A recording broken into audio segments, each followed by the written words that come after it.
નમસ્કાર દર્શક મિત્રો, આપ નિહાળી રહ્યા છો સાઈ ગ્રુપ મીડિયા હાઉસ દ્વારા સંચાલિત નવસારી લાઈવ પર પ્રકાશિત થતું ઝટપટ બુલેટિન દેશ અને દુનિયાથી અવગત કરાવતા આ બુલેટિનની અંદર જુઓ દિવસભરની તમામ ઘટનાઓ। ભારતીય બનાવટની વિદેશી દારૂ વિસ્કી રમની બોટલો તથા ટીન બિયર મળી કુલ નંગ 503 કે જેની કિંમત છે 66,162 રૂપિયાનો પ્રોહિબિશનના મુદ્દા માલ સાથે એક આરોપીને પકડી પાડતી અને પ્રોહિબિશનનો કેસ શોધી કાઢતી નવસારીની એલસીબી ટીમ। વાત જો કરીએ તો કરણ સંજયભાઈ છોટુભાઈ નાયકા ઉંમર વર્ષ 26 રહે ગેલખડી નવો મોહલ્લો તાલુકો જિલ્લો નવસારી આ રીતે દારૂ વિસ્કી બિયરની બોટલો લાવી અને વેચાણ કરતો હોય જેને નવસારી એલસીબી ટીમે ઝડપી પાડ્યો છે। નારી સંરક્ષણ કેન્દ્ર ખૂંદ દ્વારા છેલ્લા 5 માસથી ઘરથી ભૂલી પડેલી ઉત્તર પ્રદેશની મનોદિવ્યાંગ મહિલાનું પરિવાર સાથે મિલન કરાવીને પ્રશંસનીય કામગીરી કરી છે। આજથી 5 માસ પહેલાં વલસાડ સખી વન સ્ટોપ સેન્ટર દ્વારા આશરે 32 વર્ષીય પરિણીતાને નારી સંરક્ષણ કેન્દ્ર ખૂંદ ચીખલી ખાતે આશ્રય હેઠળ મૂકવામાં આવી હતી। આ આશ્રિત મહિલા મનોદિવ્યાંગ હોવાથી તેના પરિવાર વિશે જાણકારી મેળવવી અઘરી હતી। મનોદિવ્યાંગ મહિલાને નવસારી સિવિલ હોસ્પિટલ ખાતે ચિકિત્સા આપવામાં આવી હતી અને એની તબિયતની અંદર સુધારો થયા બાદ એનું મૂળ વતન જાણી શકાયું હતું। આ આશ્રિત મહિલા સમોલા પુરકલા તાલુકો ફરઝાબાદ જિલ્લો જોનપુર ઉત્તર પ્રદેશના રહેવાસી હોવાનું માલુમ પડતા એના પરિવારની સાથે મિલન મુલાકાત કરવામાં આવી હતી। નગર પ્રાથમિક કન્યા શાળા નંબર 1 નવસારીમાં ગુજરાત સાહિત્ય અકાદમી અને આનંદાલયના સંયુક્ત ઉપક્રમે આયોજિત માતૃભાષા સંવર્ધન કાર્યશાળાનો આરંભ 1/2/2025થી કરવામાં આવ્યો છે। આ 20 દિવસીય કાર્યશાળામાં માતૃભાષા ગુજરાતીના મૂળાક્ષરો અને જોડાક્ષરોનું સ્પષ્ટ ભેદ લખણ જોડણીના નિયમો શબ્દકોશ અને જોડણી કોષની ઉપયોગિતા વાંચનનું મહત્વ અને વાંચન શિબિર પુસ્તકાલયની મુલાકાત પદાર્થ ગ્રહણ અને ગદ્યાર્થ ગ્રહણ નિબંધ લેખન વાર્તા લેખન અહેવાલ લેખન વાદાત્મક અને ભાવાત્મક લેખન સર્જનાત્મક અને સંવાદ તેમજ ભાષાકીય પ્રવૃત્તિઓને પ્રદર્શન આયોજન કરવામાં આવ્યું છે। એસબી ગાડા કોલેજ ના મનોવિજ્ઞાન વિભાગ દ્વારા આયોજિત લોકજાગૃતિ કાર્યક્રમ જે વિદ્યાર્થીઓ દ્વારા સંચાલિત હોય છે અને વિદ્યાર્થીઓ જ વક્તા તરીકે પણ ભાગ લેતા હોય છે। જે સંદર્ભે આજરોજ એટલે કે 9મી ફેબ્રુઆરી 2025ના રોજ વિદ્યાભારતી સ્કૂલ સંતાદેવી રોડ ખાતે બપોરે 2 કલાકે લોકજાગૃતિના અભિયાન રૂપે કાર્યક્રમનું આયોજન કરવામાં આવ્યું હતું અને જેની અંદર મુખ્ય મહેમાન તરીકે ગાડા કોલેજના ઇન્ચાર્જ આચાર્ય ડૉક્ટર ધર્મવીર ગુજ્જર ઉપસ્થિત રહ્યા હતા। જો આજના હવામાનની વાત કરવામાં આવે તો આજનું મહત્તમ તાપમાન 34.5 ડિગ્રી સેન્ટીગ્રેડ તો લઘુત્તમ તાપમાન 14.6 ડિગ્રી સેન્ટીગ્રેડ નોંધવા પામ્યું હતું। ભેજની વાત કરીએ તો સવાર દરમિયાન હવામાં ભેજનું પ્રમાણ 87% તો સાંજ દરમિયાન 31% નોંધવા પામ્યું હતું। પવનની ગતિની જો વાત કરવામાં આવે તો 2 કિલોમીટર પ્રતિ કલાકની ઝડપથી પવન ફૂંકાઈ રહ્યો હતો અને પવનની દિશા નોર્થથી વેસ્ટ તરફની હતી।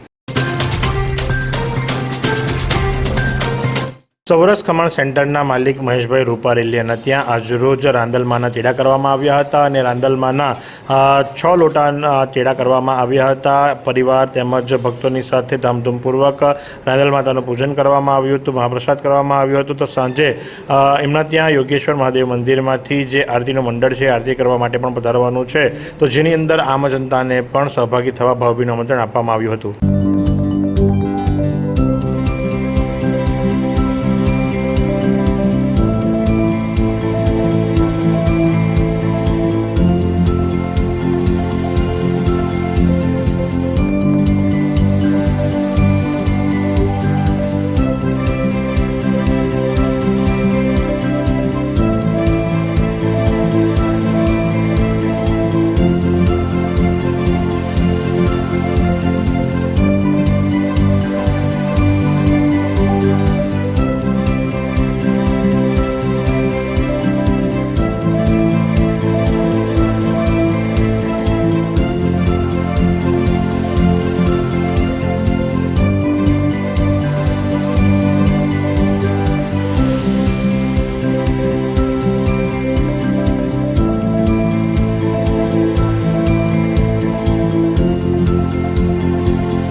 નવસારી શહેરમાં તસ્કરોનો તરખાટ. શહેરમાં આવેલી શાંતિવન સોસાયટીના એનઆરઆઈના બંધ મકાનને તસ્કરોએ બનાવ્યું નિશાન.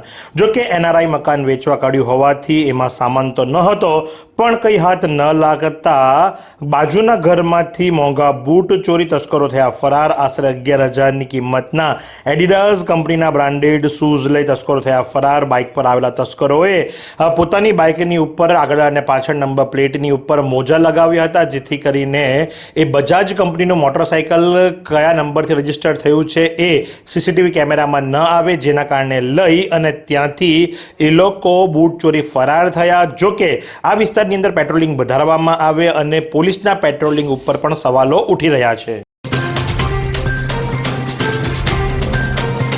નવસારીની જાણીતી શૈક્ષણિક સંસ્થા SS અગ્રવાલ કોલેજ ખાતે ગઈકાલે એન્યુઅલ ફંક્શન ડેનું આયોજન કરવામાં આવ્યું હતું. એન્યુઅલ ફંક્શન ડેની અંદર વાત જો કરવામાં આવે તો SS અગ્રવાલ કોલેજની અંદર ભણતા તમામ સ્ટ્રીમના વિદ્યાર્થીઓએ તેમજ પેરેન્ટ્સો સહિત ફેકલ્ટીઓએ મોટી સંખ્યાની અંદર ભાગ લીધો હતો. મહેમાનોની વાત કરીએ તો પ્રદેશ મંત્રી, જિલ્લા ભાજપ પ્રમુખ, નવસારીના ધારાસભ્ય, પૂર્વ ધારાસભ્ય, પૂર્વ પાલિકા પ્રમુખ સહિતના મહેમાનો ઉપસ્થિત રહ્યા હતા. સ્વાગત પ્રવચન કરવામાં આવ્યું હતું અને ત્યારબાદ વિદ્યાર્થીઓએ ડાન્સ કરી અને અંતે ભોજન લઈ છૂટા પડ્યા હતા.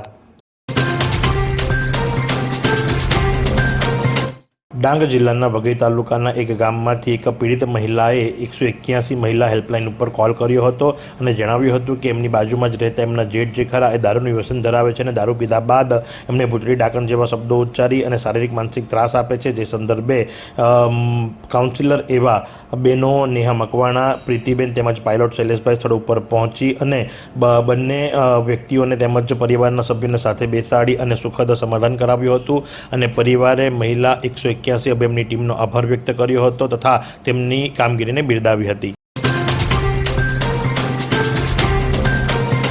ચીખલીમાં પીર મહેફૂઝ અલી બાબાનો ઉર્ષ મુબારક રંગે ચંગે મનાવાયો. દક્ષિણ ગુજરાતના મુસ્લિમ સમાજના લોકોમાં અનેરું ધર્મસ્થાન ધરાવતા ચીખલી થાલાના ખાનકાહે કાદરિયા સાતરિયા ખાતે મહેફૂઝ બાગના સ્થાપક પીરઝાદ મહેફૂઝ અલી બાબા કાદરીનો ઉર્ષ મુબારક શરીફ પીરે તરીકત સૈયદ અબરાર અહેમદ કાદરીના સદાતરમાં પૂરા અકીદ અને મોહબ્બતથી ઉજવવામાં આવ્યો હતો. ડાંગ જિલ્લાના LCB પોલીસ મથકના પોલીસ જવાનો વોચ અને પેટ્રોલિંગ ધરી હતી અને જે દરમિયાન ગણતરીના કલાકોમાં જ વઘઈ પોલીસ સ્ટેશન વિસ્તારમાંથી મોબાઈલ ચોરીનો ભેદ ઉકેલી કાઢ્યો અને ગુનામાં એક સ્ત્રી અને પુરુષની અટકાયત કરવામાં આવી. સાથે 34,000 રૂપિયાની કિંમતનો મુદ્દા માલ પણ જપ્ત કરવામાં આવ્યો, કારણ કે એમને બાતમી મળી હતી કે જે વઘઈ મેઇન બજારમાં નવજીવન મેડિકલ સ્ટોરના કાઉન્ટર ઉપરથી ચોરીમાં ગયેલ મોબાઈલ ચોરી કરનાર દેવીપાડા ગામના સુરેશ હરિભાઈ ધૂમ અને તેમની પત્ની મનીષા સુરેશ ધૂમ પોતાની કબજાની મોટરસાઇકલ JJ 21 AC 8295 ઉપર બેસી ચીખલી તરફ જઈ રહ્યા છે, જે આધારે તેમને ઝડપી પાડવામાં આવ્યા હતા. શું તમે શરીરના સાંધાના દુખાવાથી પીડાઈ રહ્યા છો કે પછી તમે કોઈ સ્પોર્ટ્સ ઇન્જરીથી પીડાઈ રહ્યા છો? લકવાની બીમારી બાદની પીડા સહન કરી રહ્યા છો? શું તમને સ્પાઇનલ પ્રોબ્લેમ છે? તો આ તમામ દુખાવાને હવે બાય કરી દો, કારણ કે માસ્ટર ડિગ્રી ધરાવતા ખૂબ જ અનુભવી ફિઝિયોથેરાપિસ્ટ ડૉક્ટર અમિત પટેલ પાસે તમે આ તમામ સમસ્યાઓનું સચોટ નિદાન કરાવી ફરીથી નોર્મલ જિંદગી જીવી શકો છો. તો સરનામું નોંધી લો. Comprehensive care centre, DD street, library પાસે, અનુરાગ સારીઝની લાઇનમાં, નવસારી. પ્રથમ મહિલા ખોખો વર્લ્ડ કપ વિજેતા ટીમના ખેલાડીઓ અને ડાંગની દીકરી કુમારી ઓપીના ભિલારનું ડાંગ જિલ્લામાં ભવ્ય સ્વાગત કરાયું. પ્રભારી મંત્રી કુંવરજીભાઈ હળપતિ, વિધાનસભાના નાયબ મુખ્ય દંડક વિજય પટેલ સહિત ગ્રામજનોએ ઓપીનાનું કર્યું ભવ્ય સ્વાગત. ગ્રુપ ગ્રામ પંચાયત કેશવબંધ તેમજ બીલી આંબા પ્રાથમિક શાળા દ્વારા યોજાયેલા સ્વાગત સમારંભની અંદર લોકો મોટી સંખ્યાની અંદર ઉપસ્થિત રહ્યા. વાંસદા તાલુકાના કંડોળપાલા તાલુકા પંચાયત પેટા ચૂંટણીના મધ્યસ્થ કાર્યાલયનું ઓપનિંગ ભાજપ જિલ્લા પ્રમુખ ભૂરાભાઈ શાહ, ગુજરાત પ્રદેશ આદિવાસી મોરચાના મહામંત્રી પિયુષ પટેલના હસ્તે કરવામાં આવ્યું. આ કાર્યક્રમની અંદર ભૂરાભાઈ શાહે જણાવ્યું હતું કે રસિકભાઈને ચૂંટીને આ વિસ્તારના વિકાસના કામોને વેગ આપવાનો છે અને સાથે જ કાર્યક્રમની અંદર જિલ્લા મહામંત્રી અશ્વિનભાઈ, જીગર પટેલ, જિગ્નેશભાઈ, હેમાબેન સહિતના ઉપસ્થિત રહ્યા હતા. ખેરગામ દાદરી ફળિયાની પાવનભૂમિ પર બિરાજમાન આદ્યશક્તિ અંબે માતાનો સંવત 2081 ને મહાવદ 12 રવિવાર 9/2/2025ના શુભ દિને 8મો પાટોત્સવ ભવ્યથી ભવ્ય ઉજવવામાં આવ્યો।